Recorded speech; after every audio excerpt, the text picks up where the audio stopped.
परमात्मने नमः। यथार्थ गीता, श्रीमद् भगवद गीता, अथ तृतीयो अध्यायः।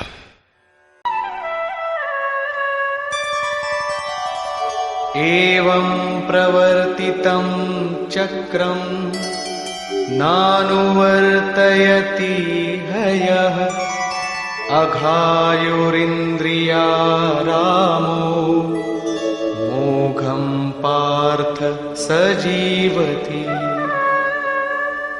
हे पार्थ, जो पुरुष इसी लोक में मनुष्य शरीर प्राप्त कर इस प्रकार चलाए हुए साधन चक्र के अनुसार नहीं बरतता, अर्थात दैवी संपत्ति का उत्कर्ष, देवताओं की वृद्धि और परस्पर वृद्धि के द्वारा अक्षय धाम को प्राप्त करना, इस क्रम के अनुसार जो नहीं बरतता, इंद्रियों का आराम चाहने वाला वो पापायु पुरुष व्यर्थ ही जीता है। बंधुओं, योगेश्वर श्री कृष्ण ने अध्याय 2 में कर्म का नाम लिया और इस अध्याय में बताया कि नियत कर्म का आचरण कर। यज्ञ की प्रक्रिया ही कर्म है। इसके सिवाय जो कुछ किया जाता है वो इसी लोक का बंधन है। इसीलिए संग दोष से अलग रहकर उस यज्ञ की पूर्ति के लिए कर्म का आचरण कर। उन्होंने यज्ञ की विशेषताओं पर प्रकाश डाला और बताया कि यज्ञ की उत्पत्ति ब्रह्मा से है। प्रजा अन्न को उद्देश्य बनाकर उस यज्ञ में प्रवृत्त होती है। यज्ञ कर्म से और कर्म अपौरुषेय वेद से उत्पन्न होते हैं, जबकि वेद मंत्रों के दृष्टा महापुरुष ही थे। उनका पुरुष तिरोहित हो चुका था। प्राप्ति के साथ अविनाशी परमात्मा ही शेष बचा था। इसलिए वेद परमात्मा से उत्पन्न है। सर्वव्यापी परमात्मा यज्ञ में सर्वदा प्रतिष्ठित है। इस साधन चक्र के अनुसार जो नहीं बरतता, वो पापायु पुरुष इंद्रियों का सुख चाहने वाला है, व्यर्थ ही जीता है। अर्थात यज्ञ ऐसी विधि विशेष है जिसमें इंद्रियों का आराम नहीं है, अपितु अक्षय सुख है। इंद्रियों के संयम के साथ इसमें लगने का विधान है। इंद्रियों का आराम चाहने वाले पापायु हैं। अभी तक श्री कृष्ण ने नहीं बताया है कि यज्ञ है क्या, परंतु क्या यज्ञ करते ही रहेंगे या इसका कभी अंत भी होगा? इस पर योगेश्वर कहते हैं, यस्त्वात्मरतिरेव स्यात् आत्मतृप्तश्च मानवः आत्मन्येव च सन्तुष्टः तस्य कार्यं न विद्यते। परंतु जो मनुष्य आत्मा में ही रत, आत्मतृप्त और आत्मा में ही संतुष्ट है, उसके लिए कोई कर्तव्य नहीं रह जाता। यही तो लक्ष्य था। जब अव्यक्त सनातन अविनाशी आत्म तत्व प्राप्त हो गया तो आगे ढूंढे किसे? ऐसे पुरुष के लिए न कर्म की आवश्यकता है, न किसी आराधना की। आत्मा और परमात्मा एक दूसरे के पर्याय हैं। इसी का पुनः चित्रण करते हैं। नैव तस्य कृतेनार्थो नाकृतेनेह कश्चन न चास्य सर्वभूतेषु कश्चिदर्थव्यपाश्रयः। इस संसार में उस पुरुष का किए जाने से कोई लाभ नहीं है और न छोड़ देने से कोई हानि है, जबकि पहले आवश्यक था। उसका संपूर्ण प्राणियों में कोई स्वार्थ संबंध नहीं रह जाता। आत्मा ही तो शाश्वत, सनातन, अव्यक्त, अपरिवर्तनशील और अक्षय है। जब उसी को पा लिया, उसी से संतुष्ट, उसी से तृप्त, उसी में ओतप्रोत और स्थित है, आगे कोई सत्ता ही नहीं तो किसको खोजें? मिलेगा क्या? उस पुरुष के लिए कर्म छोड़ देने से कोई हानि भी नहीं है, क्योंकि विकार जिस पर अंकित होते हैं वो चित्त ही न रहा। उसका संपूर्ण भूतों में बाह्य जगत और आंतरिक संकल्पों की परत में लेश मात्र भी अर्थ नहीं रहता। सबसे बड़ा अर्थ तो था परमात्मा। जब वही उपलब्ध है तो दूसरों से उसका क्या प्रयोजन होगा? तस्मादसक्तः सततं कार्यं कर्म समाचर असक्तो ह्याचरन् कर्म परमाप्नोति पुरुषः। इस स्थिति को प्राप्त करने के लिए तू अनासक्त हुआ। निरंतर कार्यम कर्म, जो करने योग्य कर्म है उस कर्म को अच्छी प्रकार कर, क्योंकि अनासक्त पुरुष कर्म के आचरण से परमात्मा को प्राप्त होता है। नियत कर्म कार्यम कर्म एक ही है। कर्म की प्रेरणा देते हुए वे कहते हैं,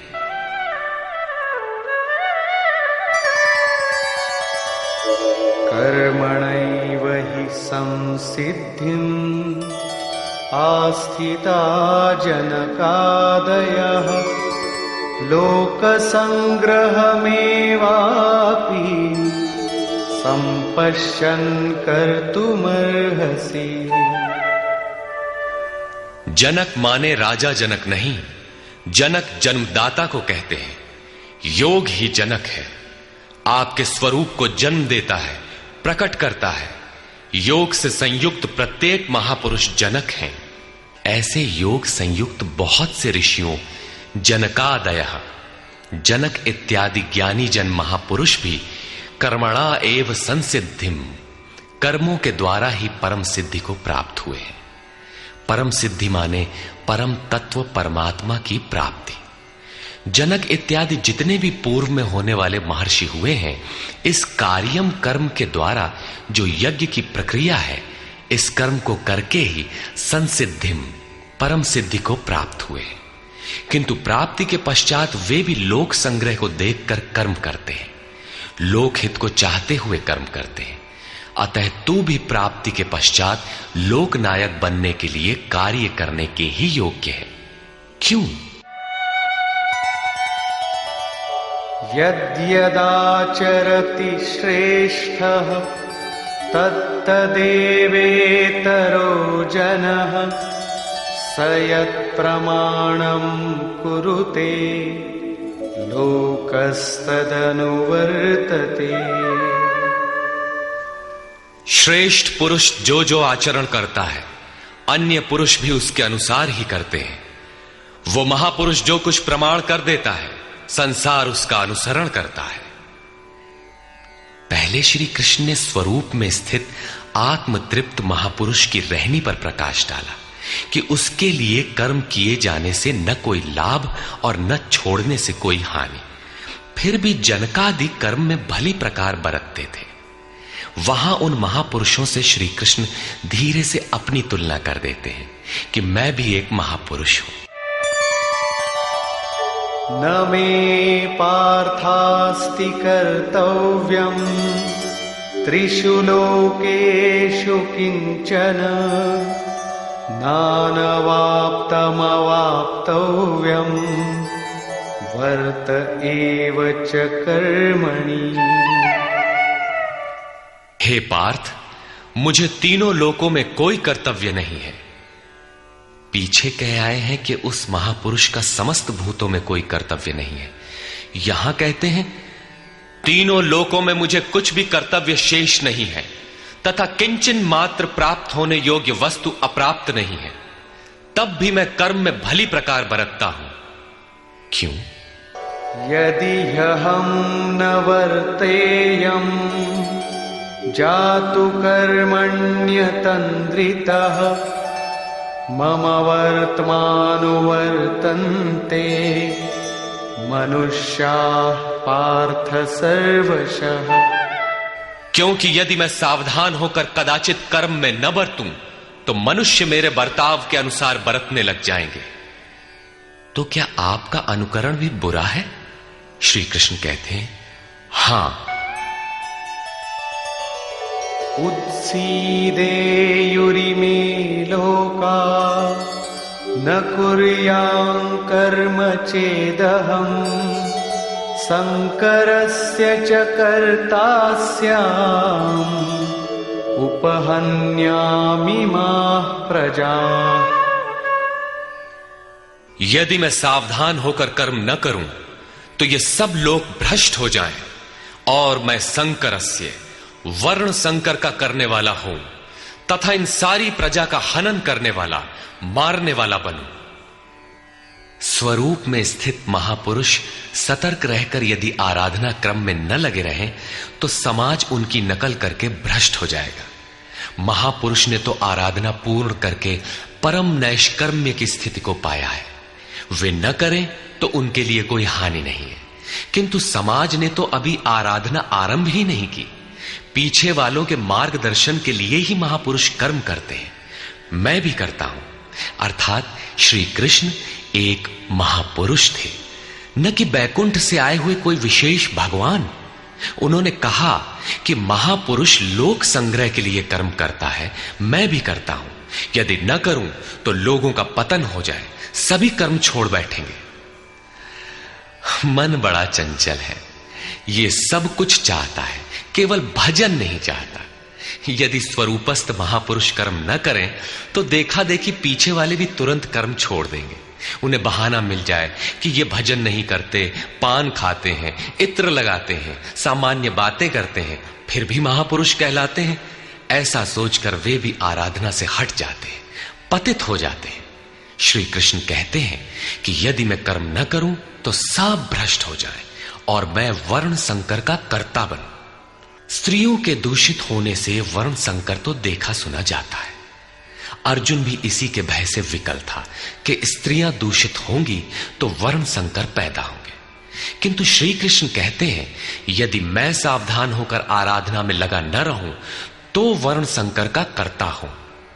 वस्तुतः आत्मा का शुद्ध वर्ण है परमात्मा।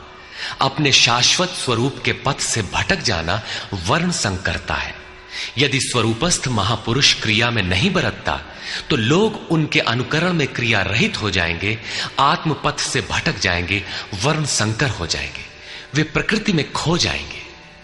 स्त्रियों का सतीत्व एवं नस्ल की शुद्धता एक सामाजिक व्यवस्था है, अधिकारों का प्रश्न है, समाज के लिए उसकी उपयोगिता भी है। किंतु माता पिता की भूलों का संतान की साधना पर कोई प्रभाव नहीं पड़ता। आपन करनी पार उतरनी। हनुमान, व्यास, वशिष्ठ, नारद, शुकदेव, कबीर, ईसा इत्यादि अच्छे महापुरुष हुए, जबकि सामाजिक कुलीनता से इनका संपर्क नहीं है। आत्मा अपने पूर्व जन्म के गुण धर्म लेकर आता है। श्री कृष्ण कहते हैं मनः षष्ठानीन्द्रियाणि प्रकृतिस्थानी कर्षति। मन सहित इंद्रियों से जो कार्य इस जन्म में होता है उनके संस्कार लेकर जीवात्मा पुराने शरीर को त्याग कर नवीन शरीर में प्रवेश कर जाता है। इसमें जन्मदाताओं का क्या लगा? उनके विकास में कोई अंतर नहीं आया। अतः स्त्रियों के दूषित होने से वर्ण संकर नहीं होता। स्त्रियों के दूषित होने और वर्ण संकर से कोई संबंध नहीं है। शुद्ध स्वरूप की ओर अग्रसर न होकर प्रकृति में बिखर जाना ही वर्ण संकर है। यदि महापुरुष सावधान होकर क्रिया, नियत कर्म में बरतते हुए लोगों से क्रिया न कराएं तो वो उस सारी प्रजा का हनन करने वाला, मारने वाला बने। साधना क्रम में चलकर उस मूल अविनाशी की प्राप्ति ही जीवन है और प्रकृति में बिखरे रहना, भटक जाना मृत्यु है। किंतु वो महापुरुष इस सारी प्रजा को यदि क्रिया पथ पर नहीं चलाता, उस सारी प्रजा को बिखराव से रोककर सतपथ पर नहीं चलाता, तो वो सारी प्रजा का हनन करने वाला हत्यारा है, हिंसक है, और क्रमशः चलते हुए जो चला लेता है वो शुद्ध अहिंसा है। गीता के अनुसार शरीर का निधन, नश्वर कलेवरों का निधन मात्र परिवर्तन है, हिंसा नहीं। सक्ता